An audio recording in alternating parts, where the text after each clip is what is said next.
Welcome to Young Adults Learning Evil, hosted by Nirule. Young Adults Learning Evil is a gritty documentary podcast that explores the intersectionality of class, wealth, and race, and how it has played out over the past 400 years within a community. The podcast gives the world insight into how urban trauma affects a marginalized Black community inside one of America's first planned cities, New Haven, Connecticut. New Haven is also the home of one of the world's most prestigious and powerful institutions, Yale University. Subscribe to Young Adults Learning Evil on your favorite podcast platform. Here is your host, Nirule. Peace, this is Nirule. Welcome to Young Adults Learning Evil, Episode 1, titled The Evil Young Adults Learn. In this episode, we will break down the title of the podcast and explain evil, its context and perspectives, and how we apply it to the experiences of the Black community in America and in New Haven especially. The mathematics of this episode is 1, which represents knowledge. Knowledge is the foundation to look, listen, and observe and respect the information that is being provided. So let's first go into the modern definition of evil. So the Western definition of evil is behavior that is morally reprehensible. Let's unpack that. Reprehensible means behavior deserving of punishment. And morals are a set of values and ideas that are held by a culture. Morals are relative. So something that can be considered evil to one culture may be seen as acceptable to another culture. And that also coincides with Noah Webster, who was a Yale graduate, in his 1828 American Language Dictionary, which was the first official dictionary of the American English language, and it was first published in New Haven. They define evil relative to its Hebrew concept as something to be unjust, injurious, to defraud, or to be wicked. So all those definitions coincide with each other. So then let's put that against an African perspective of what evil is. In the Hausa culture, which is a tribe found in West Africa with people in Niger and Nigeria, the word mugu is their word for evil, and it means the opposite of good. It also can mean behaving in a way that is not moral or ethical, or doing something for their own benefit at the expense of others. So in America, you can call that capitalism, you know?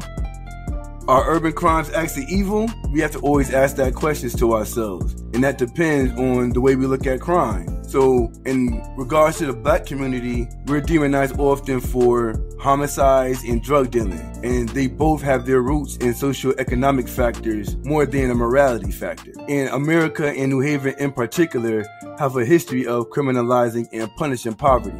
And we also observe that many homicides inside of inner city communities are part of a culture of honor that Black people learned while being held hostage by Scotch-Irish human traffickers in the South. So that behavior is not an innate behavior that they had, it's one that they learned in order to survive in this American environment. Elihu Yale, which was the founder of the university, he made some of his fortune off of trafficking and distributing opium and opiates. So how many Black and brown men have that opportunity to legitimately gain wealth by trafficking and distributing heroin? None. Because the people that are in power have written laws so that they won't be able to do so. So the Black men are thrown in prison and demonized as being evil for selling heroin in their neighborhood. And Elihu Yale, he gets Yale University. Economic crimes are byproducts of capitalism. And as we stated earlier, that within the Hausa language, the concept of capitalism could be considered evil. Capitalism breeds inequality. So who is the evil one in these situations? And they are demonizing their poverty. So that's when you look at society, like, is society evil? Because society creates these different risk factors for these so-called acts of evil to occur. Some will argue that inequality is morally reprehensible, especially when it deprives one of meeting their biological and psychological needs. In this society, one thing that is the main factor as far as economics is your education. So an inequality to access to education or inequality to access to a quality education will affect your ability to take care of yourself and your family in your future. In New Haven, the reason why the schools lack quality that they should have is because Yale has a huge tax break on their real estate. So a lot of the money that could be invested in the education of these children is not being paid due to these tax breaks, and the kids suffer. It's literally a drain, and they have enough money to pay for it. Their endowment is in billions and billions of dollars. The big part of the systemic racism is the fact that the schools are funded by the local property taxes.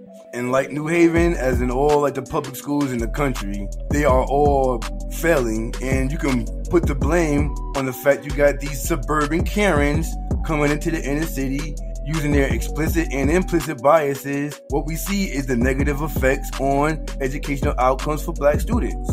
And then that goes into the inequality in social mobility. Yale has traditionally been antagonistic towards the education of the black population and has stunted its growth and development in the city. Yale, being the biggest employer in the state, manipulates the environment so they can have control over the workforce. An undereducated population is a great pool of menial workers that are needed to maintain the grounds and serve the students of the surrounding colleges. The African hostages cleaned the colleges, and then when they were free, they would just free people still cleaning the colleges. So now let's look at the perspective of being from New Haven, and how Yale demonizes the young black citizens in New Haven. And what I've seen is by making citizens uncomfortable on campus when you're passing through. So the environment they make, it makes you aware that you are not welcome in that environment. As a resident of New Haven, when I was a young black youth going through the city, going to the mall downtown, you would feel that your presence wasn't wanted on the campus. And they make you feel uncomfortable while you're passing through it. Like I personally have had incidents with Yale PD where I've been harassed solely for just walking through campus. On a well-lit street and 2 Yale police cars pull up on you and they giving you demands in front of brand new freshmen walking past, and they're looking at you like you did something. And they usually like to make a show in front of the students to make them feel like they're being saved. They also make their students fearful to venture off the campus, and they create an atmosphere where it isn't safe for them to come off of campus. We had to bring an article in the Yale Daily News to the attention of the New Haven Register and the president of the Black Student Union for their freshman edition of the paper, because they wanted to depict faces of New Haven, and the only black face was a homeless man sitting in the doorway. And what that translates to is the inner city children, through their experience with that type of inequality, it becomes a risk factor for violent behavior. It's also a theory called structural violence, where it's the fight for the lack of resources, and knowing that people are, they consciously see you going through this struggle, and that just brings like animosity towards the society that's surrounding you. Even though there's been civil rights laws passed, there are still blatant abuses and disregards for civil rights in all of the industries, and there's inequality in all of the industries. So just because something has been deemed illegal doesn't mean it stopped. And you can say the same thing for slavery or human trafficking. Cocaine is illegal. Is cocaine stopped from coming into the country? Think the same thing about the human trafficking that was going on back then when it was bringing African hostages here. So even if it was deemed illegal, there were still pirates that were still capitalizing off of the industry. And the interesting thing is that they justified it as far as the Puritans. They justified their behavior by using Old Testament biblical stories. And they try to use the curse of Ham. And they were saying that the sons of Canaan are supposed to be slaves unto the sons of Shem and Japheth. They used that story to justify their enslavement of the Africans. And that is why they didn't see themselves as evil, but abolitionists did see it as evil, and that became a big conflict between the two. So let's look at notable Yalees and their accomplishments. First, we already spoke on is Elihu Yale, which was the founder of the university, and he was into human trafficking and opiate distribution. Next, we can find John Calhoun, who was a 2-term vice president and was a violent racist and human trafficker, immortalized by Yale University with his own college and a stained glass window that depicted an African hostage working in a field that was broken by a New Haven resident a few years ago. The next is a couple, Bill and Hillary Clinton. Now, there is a picture of the two together at the corner of Broadway and Dixwell, and that's about 3 blocks away from the public housing projects. So I can imagine how their experiences in New Haven shape their politics. All I can say about that is super predators and crime bill. Another one will be Ron DeSantis, who's currently governor of Florida.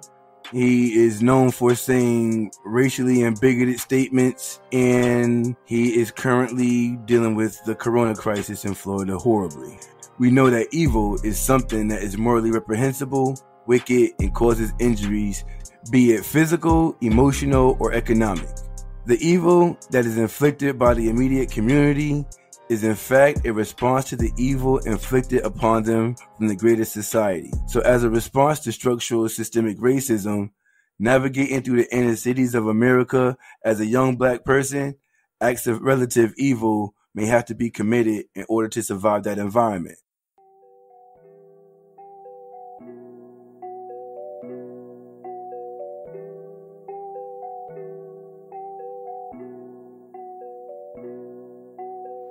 Thank you for listening to Young Adults Learning Evil.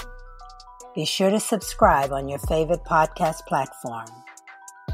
Visit our Patreon page and learn how you can support and stay in tune with the movement. Till next time, peace.